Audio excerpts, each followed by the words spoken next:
invite you into this conversation to have big ears, ready and willing to hear and apply everything that's possible to apply from the first century Aramaic teachings of this man Yeshua. Everything we're doing has been decoded from his work.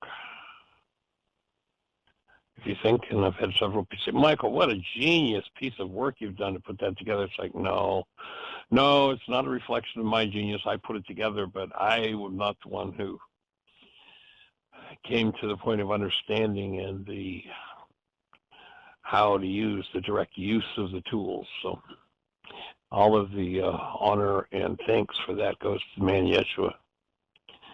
The brilliance of this physicist, this physiologist, this geneticist, this psychologist is absolutely astounding when you meet him in his native Aramaic language. Now, if you haven't met the Creator yet, meet him. Choose to meet him through Yeshua.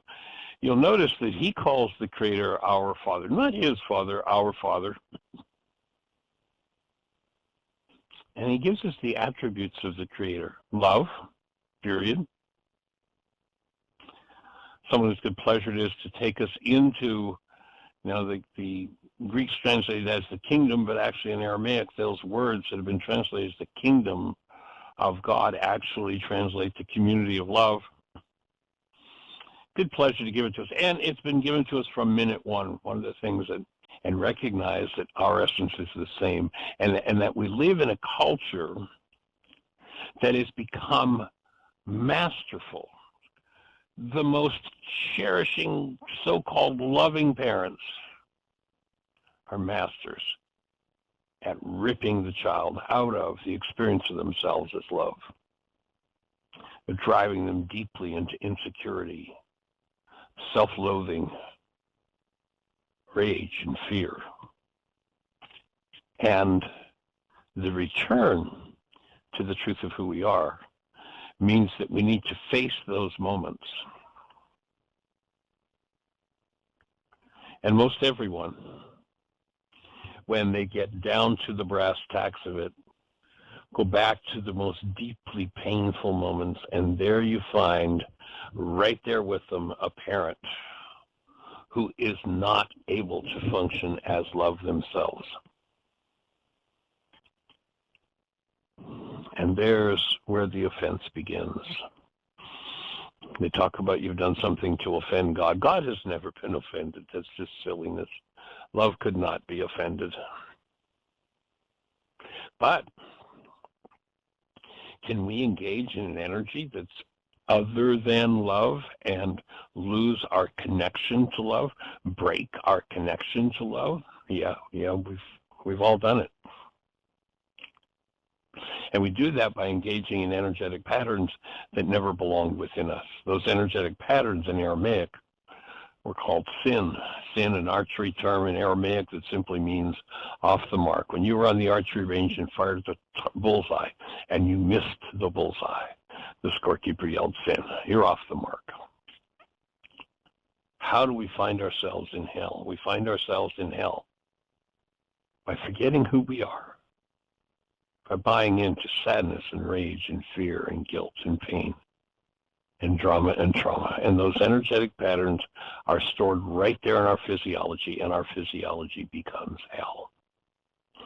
So if you want to get out of hell, we recently on the show, I guess a couple of weeks ago, we talked about the film Gandhi. So we went out and pulled the movie out and watched it.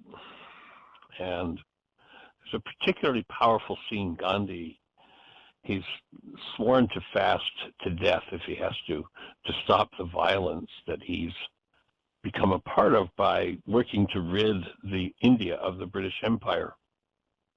And there's conflict between the Muslims and the Hindus.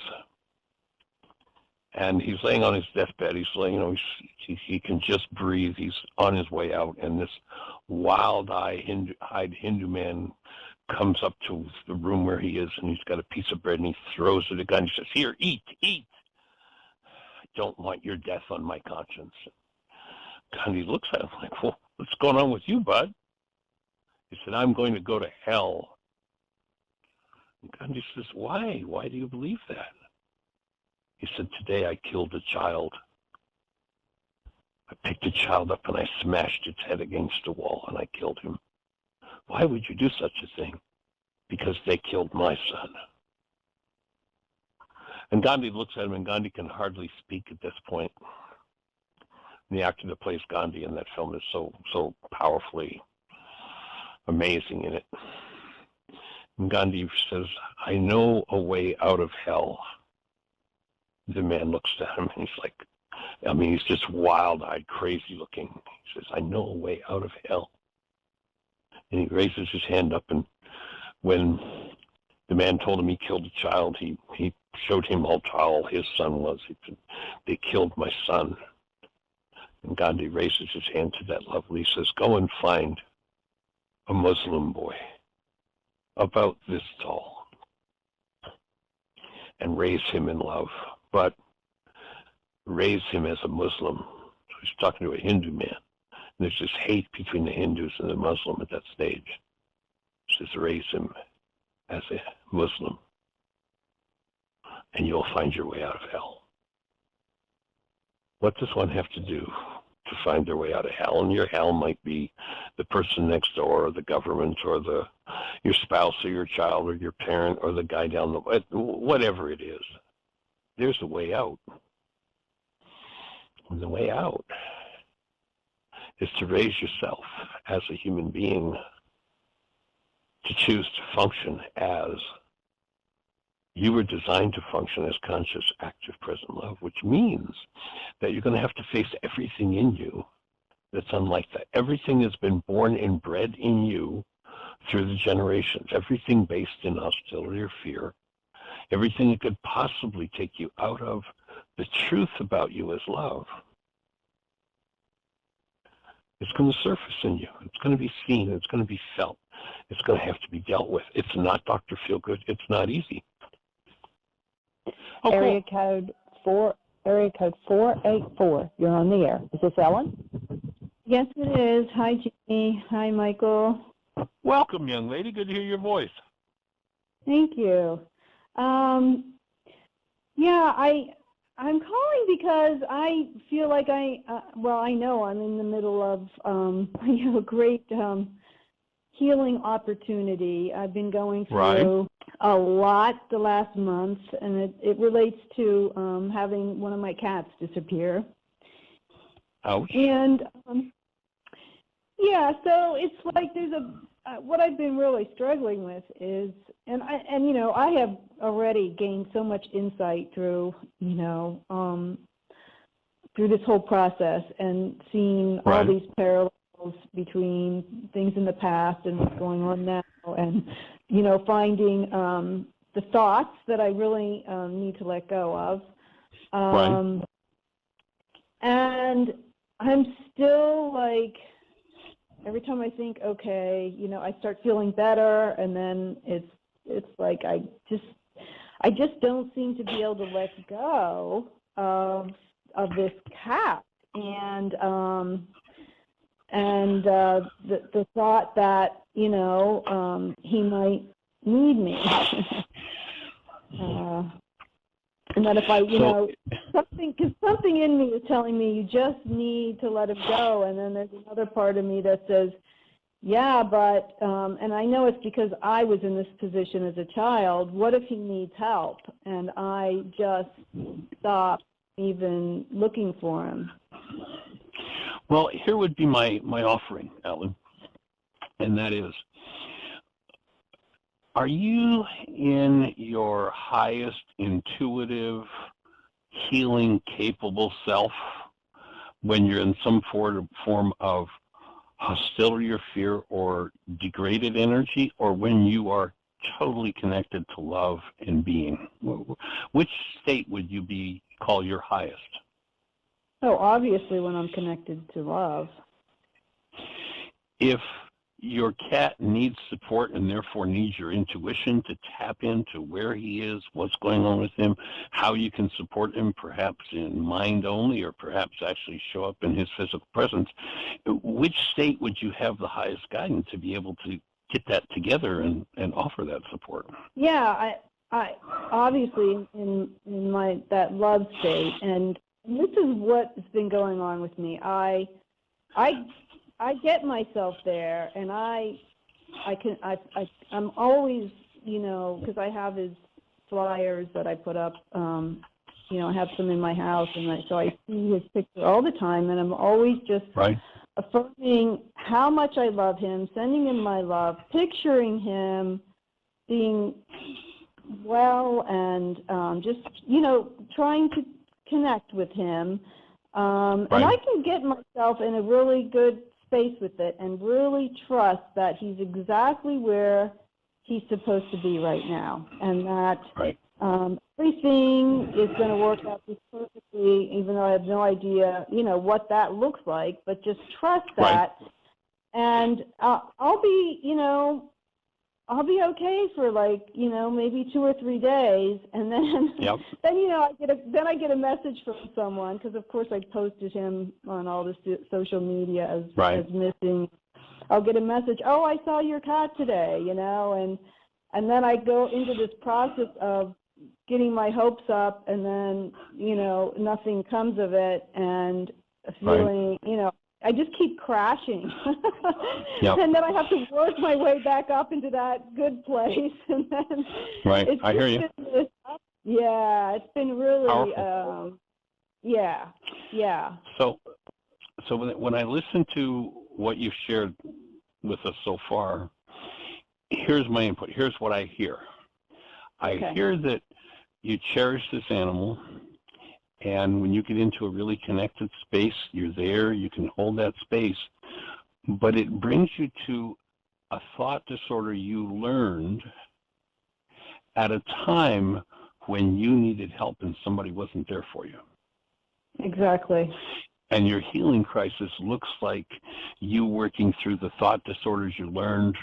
I don't know what age you were when that event happened. You might have been 2 or 4 or 10, I don't know. But you took on thought disorders, and they keep dragging you back into the pit. Yes. So what's the thought? There's actually 2. One is from when I was a child, and I was in a position where I needed help and wasn't getting it.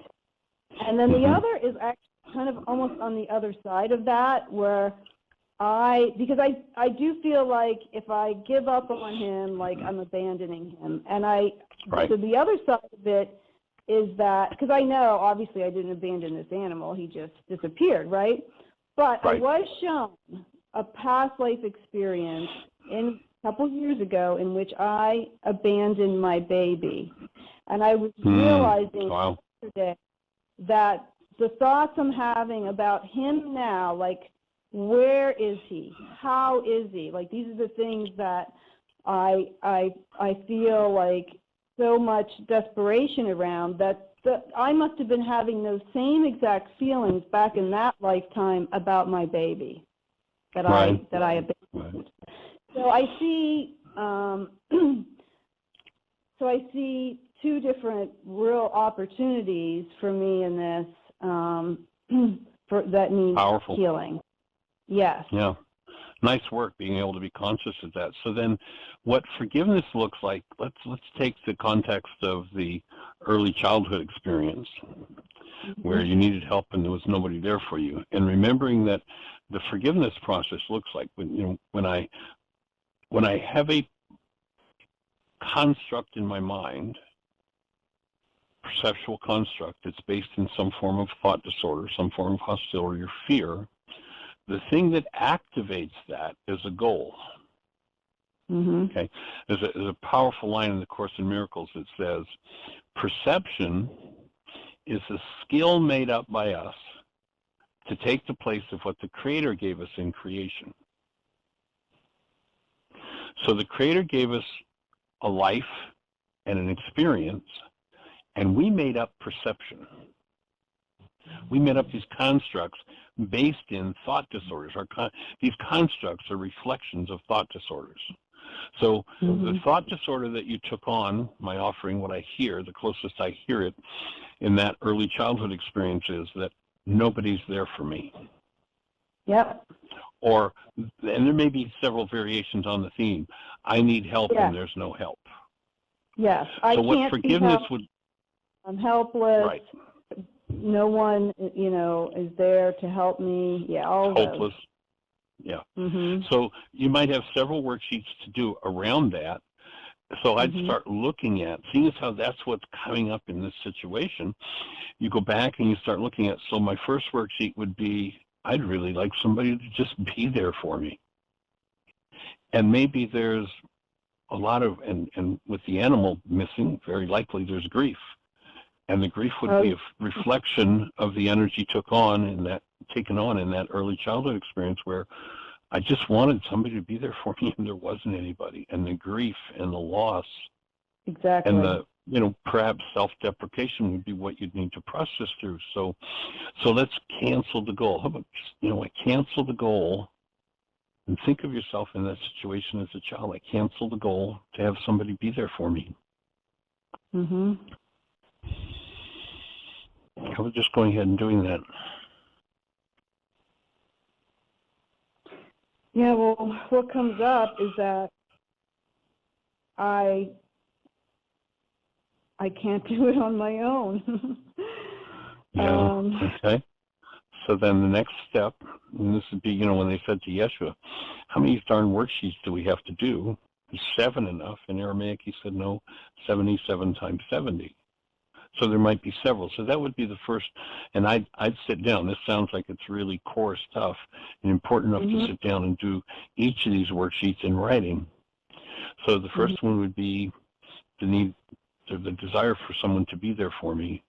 And then, what's my next worksheet? Oh, well, surfaced as you canceled that goal is the thought disorder, I can't do it on my own.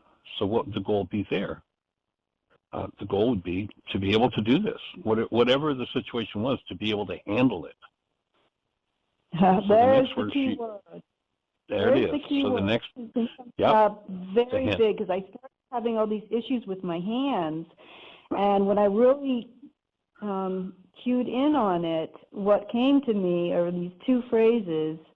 The one was, I can't handle it, and the other one, I forget what the other one was right now, but it was like, yeah, but I say that to myself like a lot, and so I catch myself now every time that thought starts coming in, and I say, I can handle it, I can handle it, I can.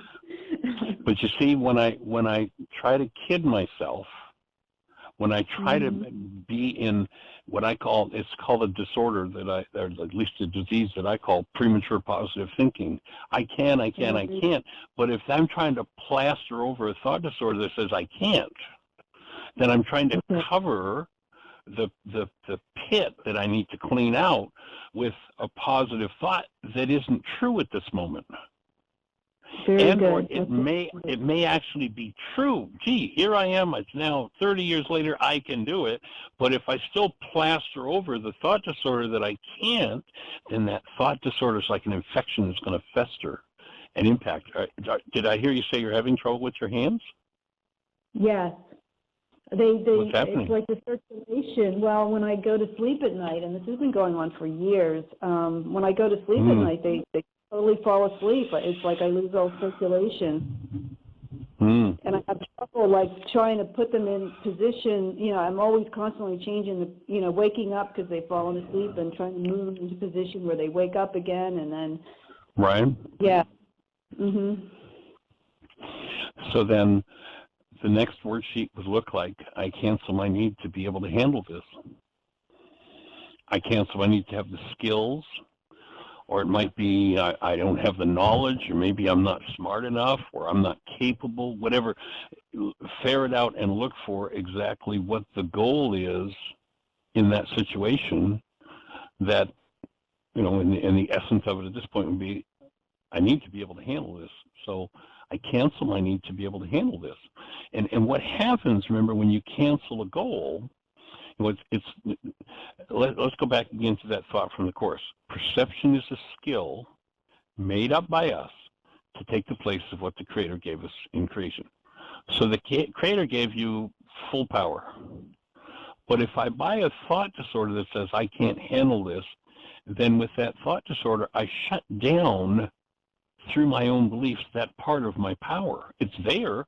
I just lock it away from myself. I put it away in a drawer, and I dissociate from it, so it's no longer mine.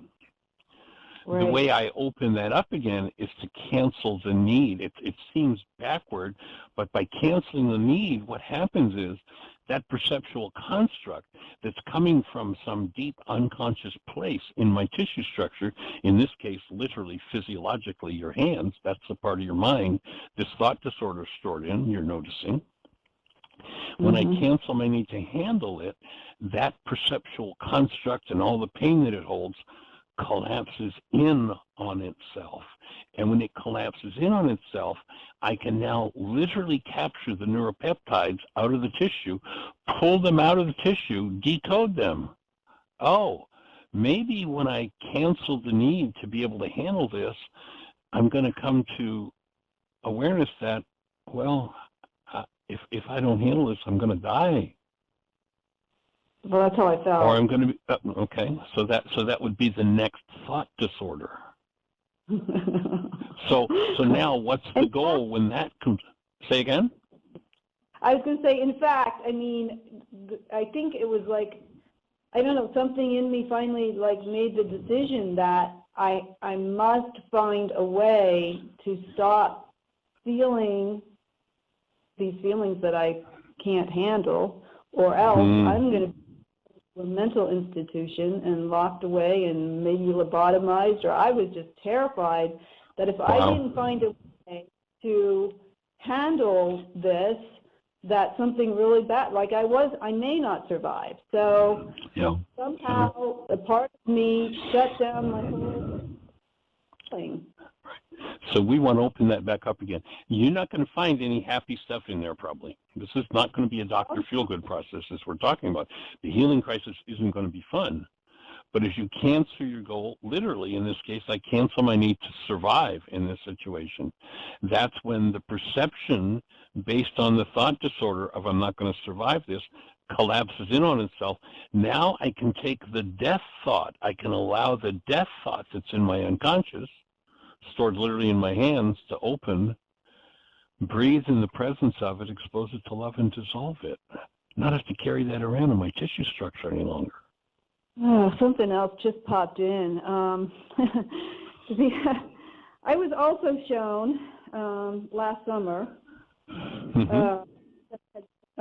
taken my own life, and the way that I had done it was literally, it was, well, I took my life, you know, it was at my own hand, and I saw myself with the gun in my, and see, this is mainly in my right hand. I get a little bit in my left hand, but in my right hand, I held the gun to my temple and I pulled the trigger. And so now seeing that connection, because I kind of suspect that the life that I abandoned my baby was the same life that I committed suicide, because I couldn't handle it. I couldn't handle the guilt of the abandoning, and then I couldn't handle the not knowing of what had happened to the baby, you know, like all this stuff I'm going through right now. So like right now is my opportunity to heal all this stuff that I wasn't able to. Who'd have thunk that a cat disappearing could possibly bring someone as enlightened as you are into this level of healing? I know, he's my angel. I'm actually, yesterday I was like, wow, I saw how I was his angel, because he was starving when I took him in. I mean, and he was still a kitten, and I brought him back to life. And it was like, I'm like, is it a coincidence that once I got him to the point where, I mean, this cat was ravenous. And after about, you know, a year of being with me, he was perfectly healthy, had grown into an adult, and actually got to the point of being the pickiest eater of all my cats. And I was having trouble feeding him because he was turning his nose up at everything. And then that's when he disappears. And I was like, wow, maybe I was just an angel that he needed at that point in time to food to survive. And now that now I completed my service with him, and he is gone. And then I saw that, wow, he's really my angel too, because his disappearance is bringing up all this stuff that I need to look at. Powerful. And if you think back to that memory of abandoning your child, was there any kind of incarceration or being put into an institution or anything that happened? Are you aware of any of that?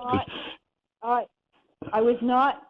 It was very bizarre the way this particular experience was shown to me, and all I was given was that I left a baby at the curb. That's all I know. Well, just listening to your language somewhere, and I wonder if there's something genetically, is there anyone in your family's history that you know of that's been put into a mental institution, and or was the result of abandoning that child where you went crazy and maybe ended up in that institution? Just hearing the language that goes around it, our speech is part of the healing process, and we'll touch into speech patterns oftentimes in doing the worksheet process that reflect experiences, events, sometimes genetic memories that need to be cleaned out. Well, the only thing that pops into my mind is that there is a history, because it happened with myself and it happened with my father's sister, of there being no bond ever forming between the mother and the daughter, and there being this huge gulf that never got resolved. Like in the case of my aunt, who I never met because she left as soon as she was able to leave the house at the age of 18. She moved across the country, and she never, for the remainder of her mother's life or her brother, my father's life, ever contacted me again. And it's just like this huge rift. And I found out that what caused the rift between my mother and myself was exactly the same as what caused the rift between her and her mother, which was the father's insistence that the mother not hold or tend to the baby. Yeah, that was a very common thing back then. Yeah. So notice what all you're processing at this point. That's huge stuff. And it sounds like perhaps that's some of the energy that is also being cleaned up in this forgiveness work that you need to do between you and your mom. And who knows what kind of results cleaning that up will bring in your world. Yeah, I mean, I feel like that forgiveness is kind of complete as far as between my mother and myself. I mean, I really saw how all of the things that happened there were actually for my benefit, because I came in with such a for codependency, and she pretty much didn't allow that to even be a possibility with her. And it really pushed me to self-reliance. I mean, there, everyone in the family, because there was no one I could rely on, so it was pretty much forcing me into a place I needed to go in life. So my offering is the antidote to codependence is not independence. The answer to codependence is interdependence, where we can be there for each other, but not out of compulsive, pained states, but rather intertwining our lives with others in the presence of love, bringing forward the active presence of love. Not, oh, well, I learned I have to go off and do this on my own. That's more of the nobody's there for me. That's more of that early childhood event that needs to be healed, so that you can move into interdependent relationship where there is total connectedness, communication, and reliance on support with and for and from another human being, but where there is no hostility or fear involved, so that we get to truly live interdependent lives as we are designed to do. You know, we've all heard the saying, no man is an island. No person could possibly. I mean, if I had to do it all on my own, I'd have to know how to make shoes. I'd have to know how to make refrigerators and stoves and cars and how it build. I'd have to know. I can't do all of that. I have to be interdependent. But if I have hostility or fear in my interdependence, that's when I move into codependence. And so the antidote for codependence is really, truly arriving at a space where love is present and there's interdependence in my life with anyone and everyone that I connect with. Yeah, I think I moved from one pole to another, you know, codependent to total independence, and neither of them, you know, because then I find that, you know, yeah, I'm trying to do everything myself. I'm not, you know, I don't have any, you know, I'm just alone. So yeah, neither of them is healthy. No. Yeah. And so it's that interdependence. So okay. So I have good breath. There, did you catch that breath that just moved from you spontaneously? Yeah. Hey, when you go back and listen to this particular moment, and just catch the breath that moved. That's the breath. That's the still point breath. That's where the breath moves, and that's where the healing is. That's where that veil of the unconscious is opened, and that unconscious content now is being released. That's exactly where it happens. That's the energy of it. Okay. And it just comes spontaneously. It's not something you can say, well, I'm going to breathe and that'll do it. It's where I'm energetically prepared to let that veil open in me, that barrier between the subconscious and the unconscious open. Forgiveness does that. The breath does that. And that breath that just moved is what moves the energy. Yeah, so what I'm seeing now is that the first two goals that I need to cancel that I write down are really just the two poles that I was talking about. The first one is the need for someone to be there for me. The second one is the need to be able to handle this on my own. Exactly. And then you know, variations on a theme. Again, when Yeshua said 77 times 70 times, there might be another dozen goals that will lead you to. Just watch as you cancel each one. Be very mindful of what moves in you and catch the subtlety of the thoughts that come. What's the next piece that I need to unwind here to free my whole physiology from that?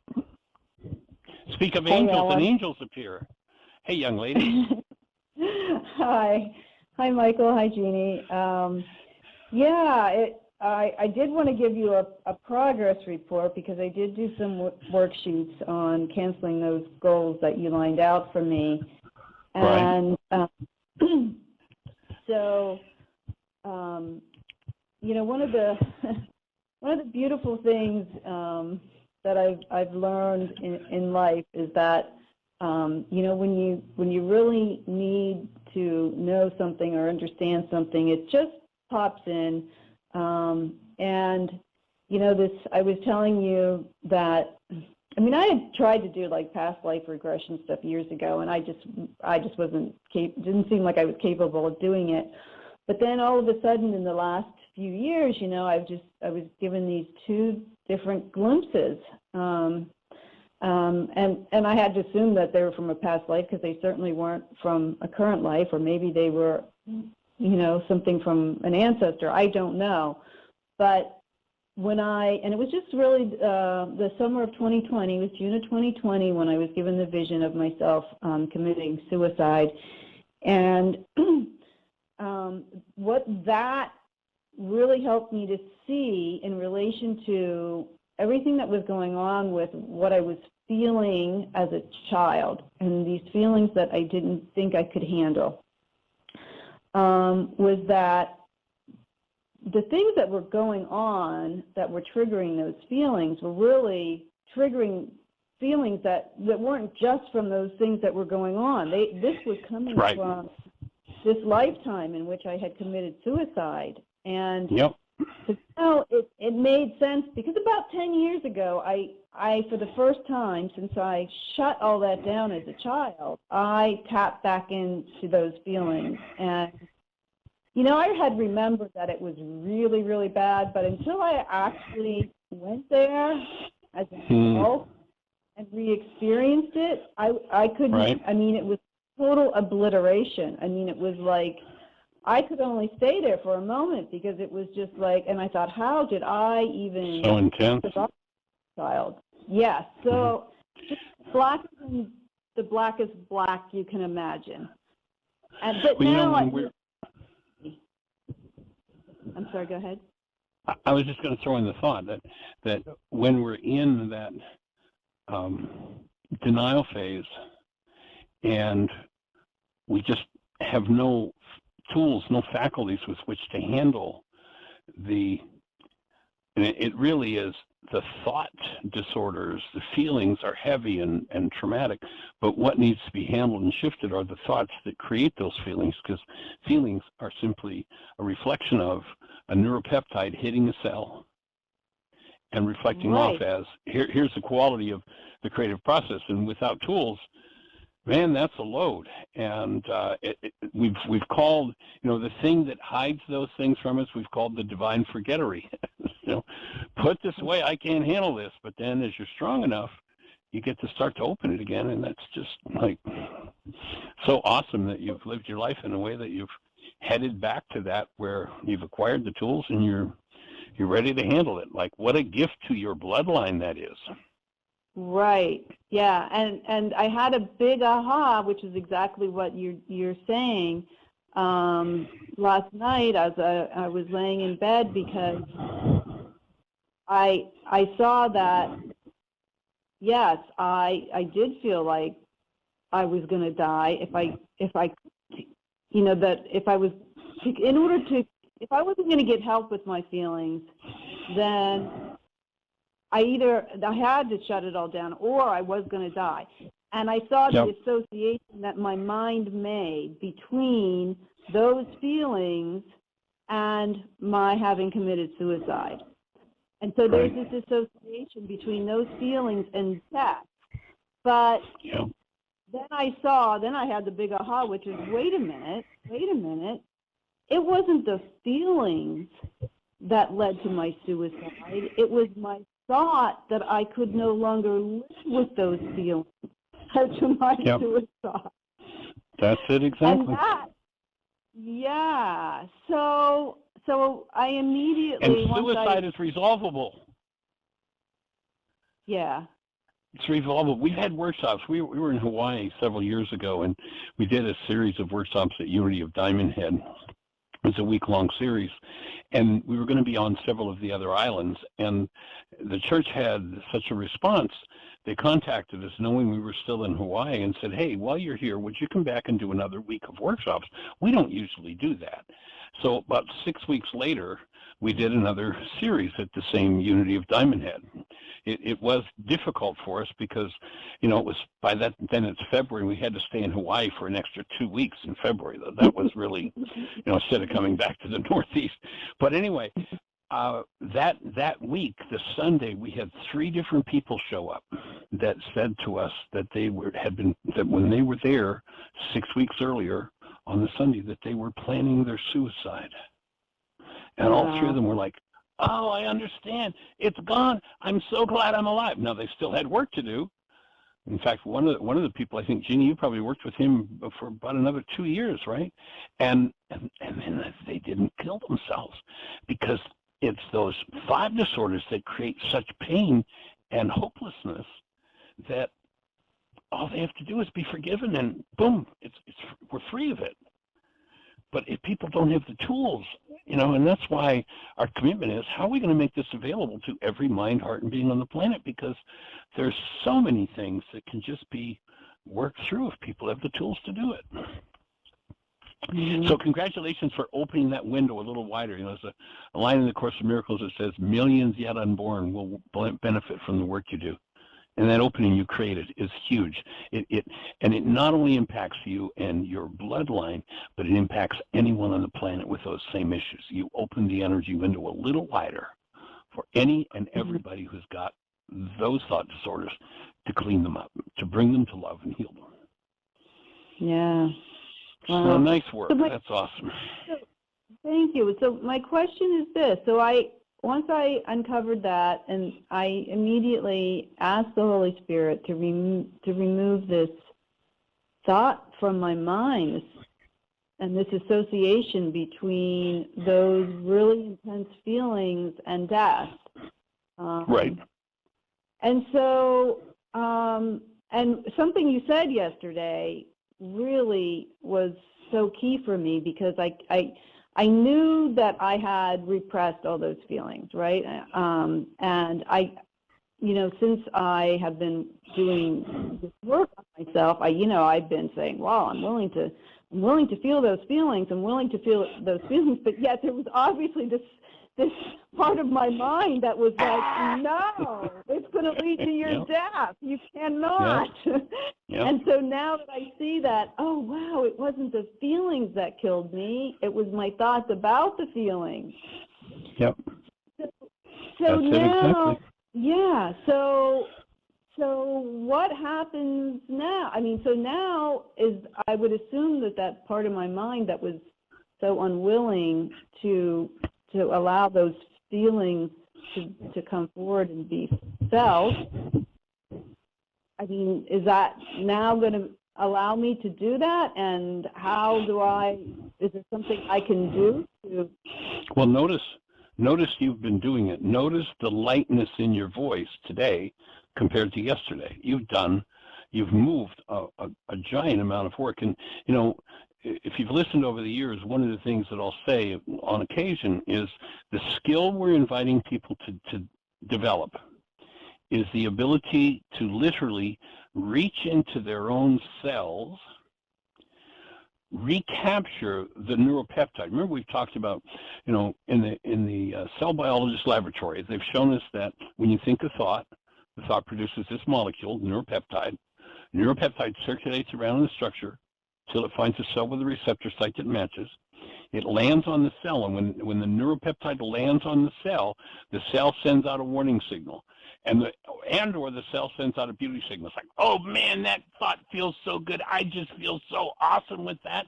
I'm on track today. And that's the cells telling you your creative process is on track.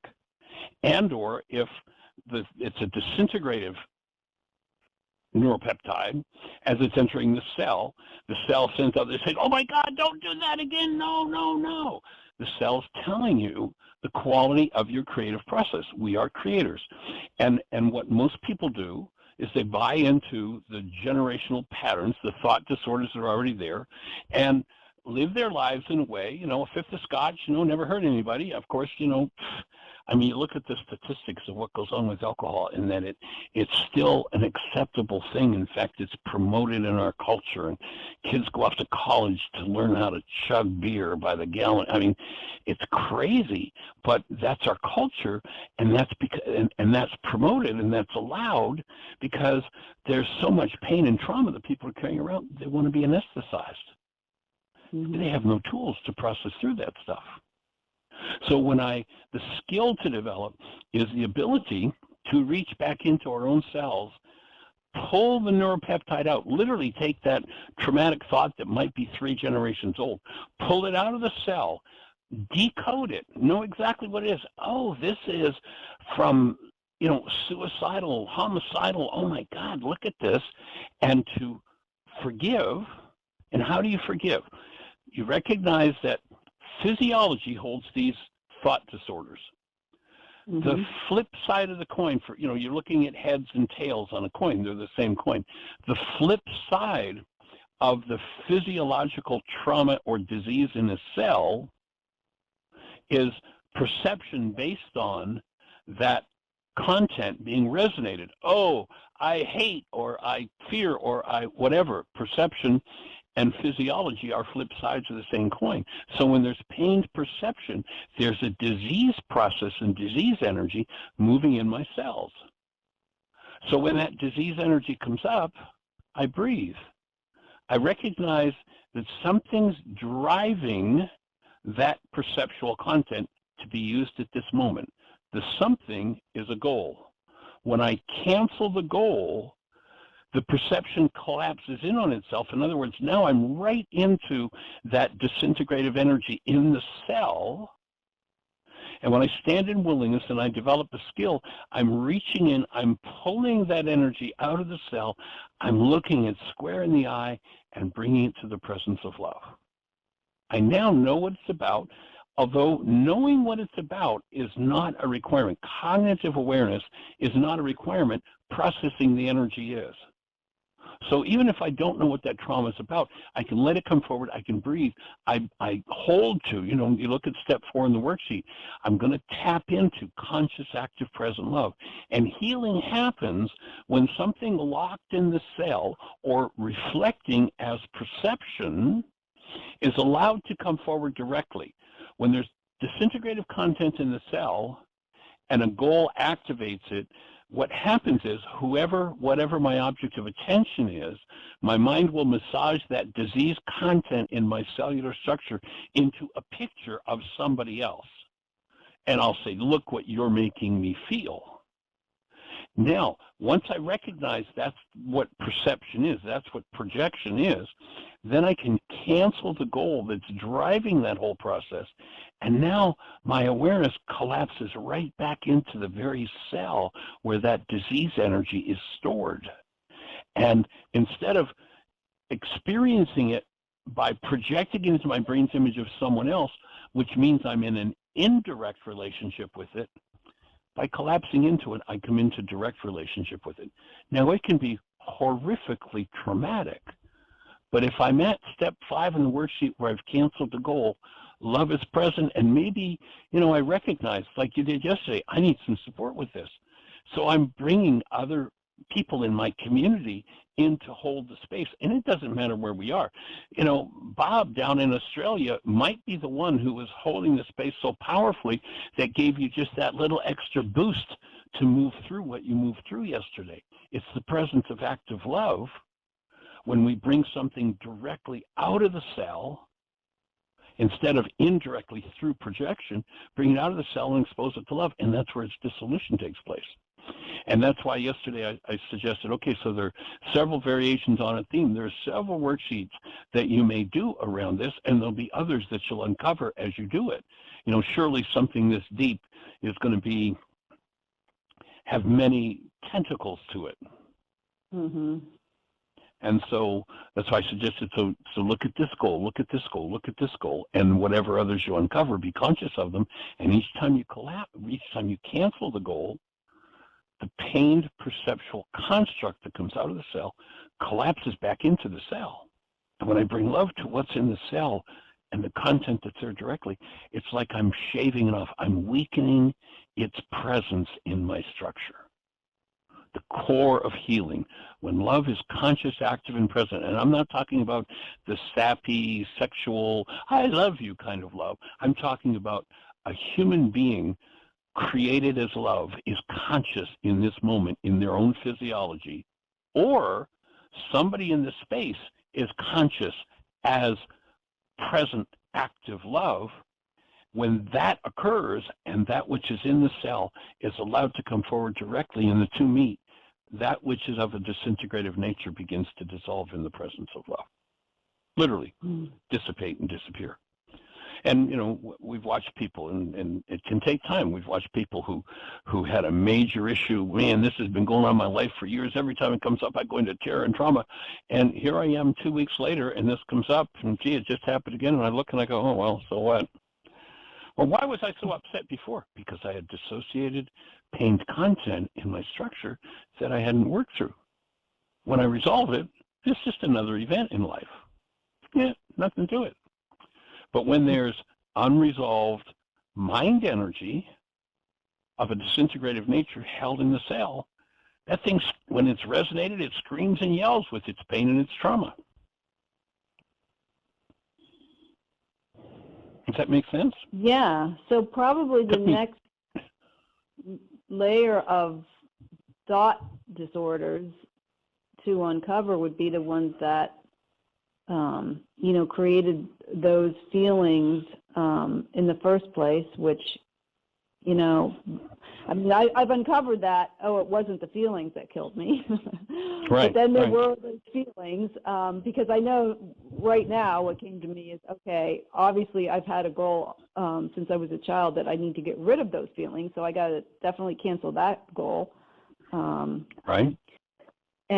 But I'm sure that there were thoughts that created those feelings in that lifetime, and I'm sure, it's probably the same kind of thoughts that I've been having about my missing cat, because Exactly. I think that was a stimulus.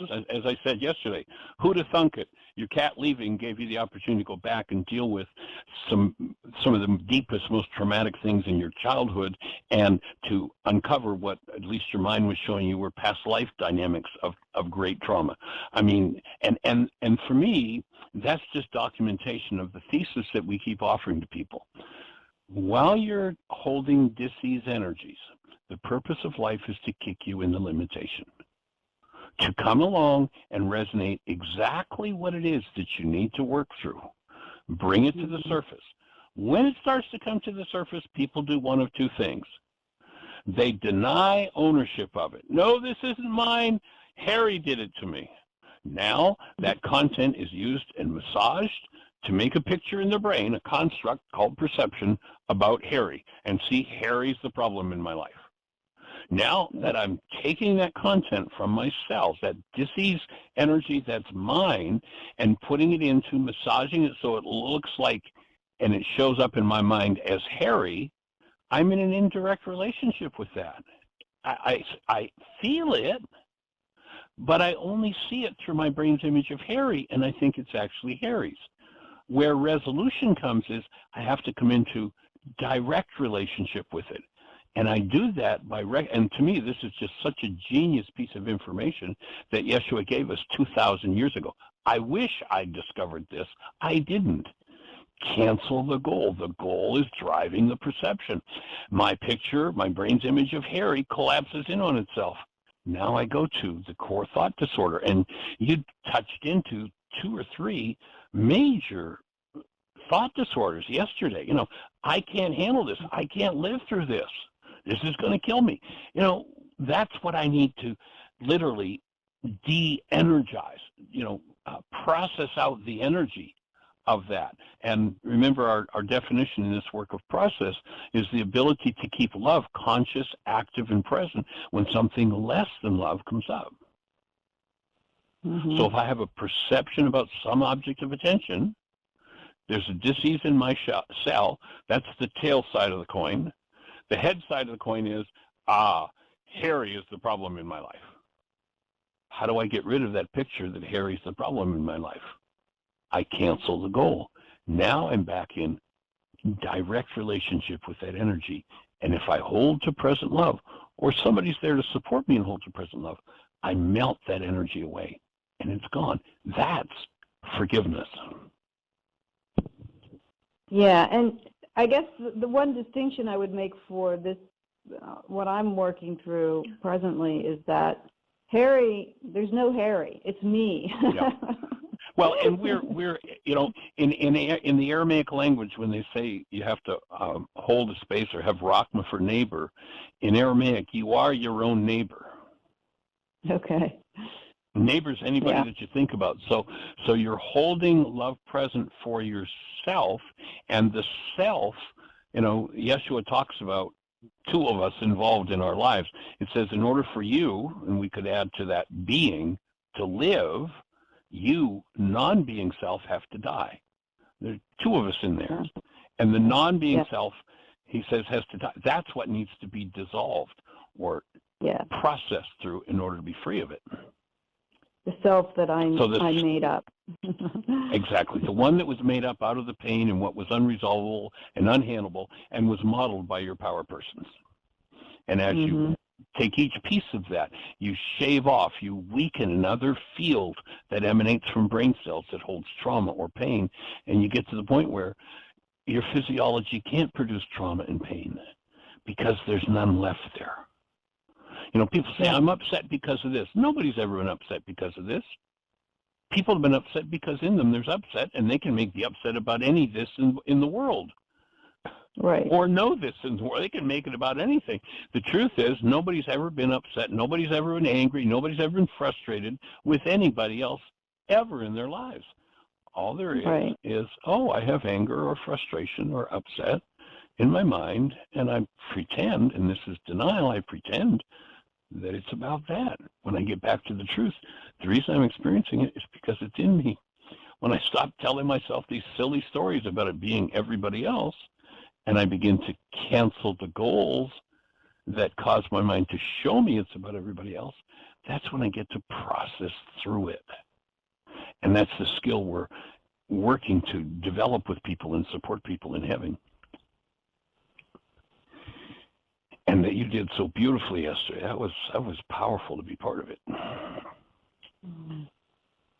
So I guess I'm still wondering if those feelings that, you know, that I shut off are still, I assume that they still need to be processed through. Like I still need to go through that process of. You did some pretty big pieces of it. By the way, what's happening around your cat? Nothing. No? No, So, I mean, one of the notice that yesterday you had a big painful story about your cat. You don't have a big painful story today? That's what you processed through. You've done it. I'm not saying you're finished with all of that, but yesterday, if your cat was mentioned, it was a major trauma and pain. And now, what is it? Well, actually, your response was nothing.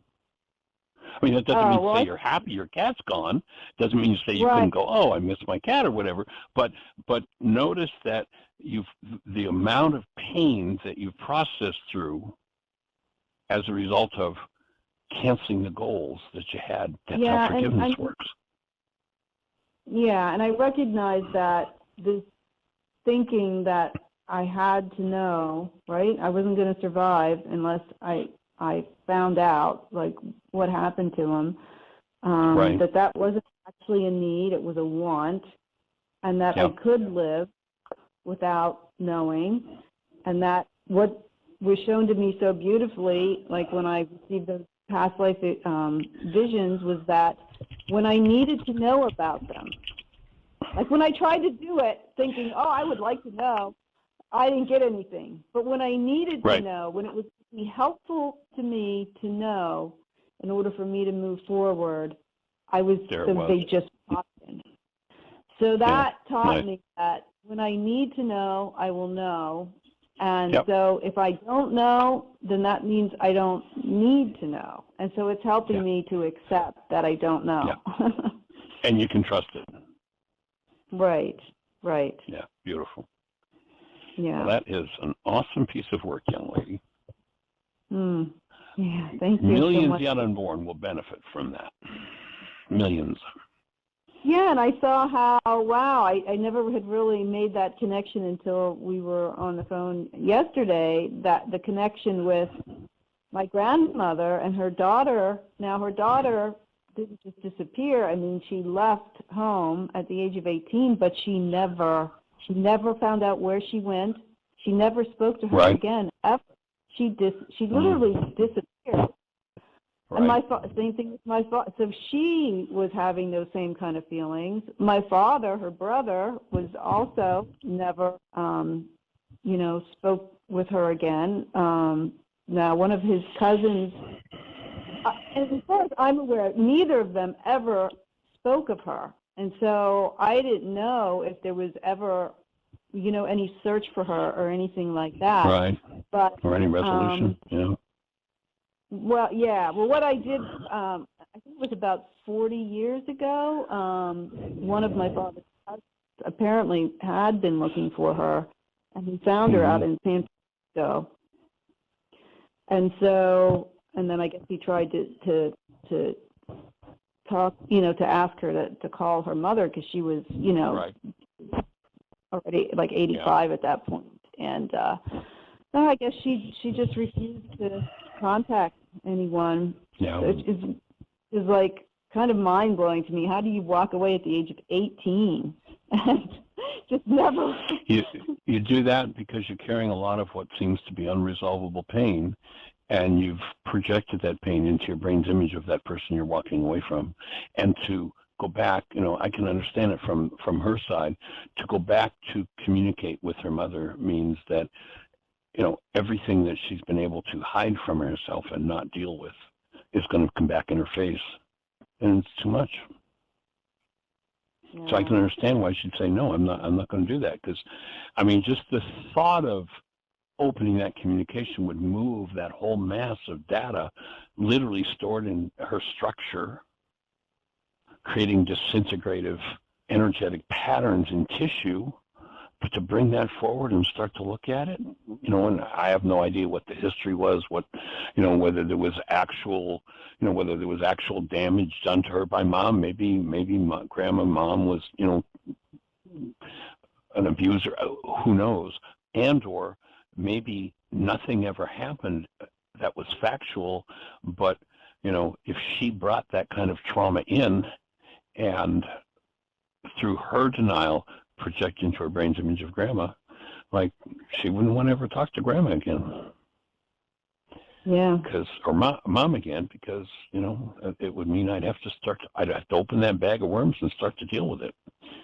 And the reason she ran away was, I can't deal with that. I can't live through that. Right. Yeah, so that was one of the pieces that I saw, was that when I felt like, because I noticed that my back had started bothering me, and I've had back issues throughout my life, and I at one point I really saw that the back issues were about me not being supported, like no one having my back. And Right. So when I started feeling that this morning, I was like, okay, so it reminded me of what I had uncovered in doing one of the worksheets yesterday, which was that even though there was no one physically present to help me through, what I was feeling, that doesn't mean that I didn't have support, because we always have support, from God. And what I also saw was my whole ancestral line, those who are in spirit now, but they are supporters. I felt that. And I thought, wow, I never really saw that before, that we always have support, even though it may not be physically present for us. Right. It's invisible, yeah. Mm-hmm. Yeah. So, well, anyway, I just want to thank you so much for helping me. I'm sure there's, there's more. What a great piece of work. Actually, I'm going to talk to Jeannie about maybe we can put these two, yesterday and today's conversations, together in one audio track, and we'll put it on as one of the special shows, because it's such, from start to finish, such a profound piece of work that is instructive to everybody. It's just like, so nice work. Thank you. Thank you. Oh, you're welcome. You're welcome, and deserving, as Dr. Tim would say, and it's exactly what we're here for. So, I'm glad I called. Sweet.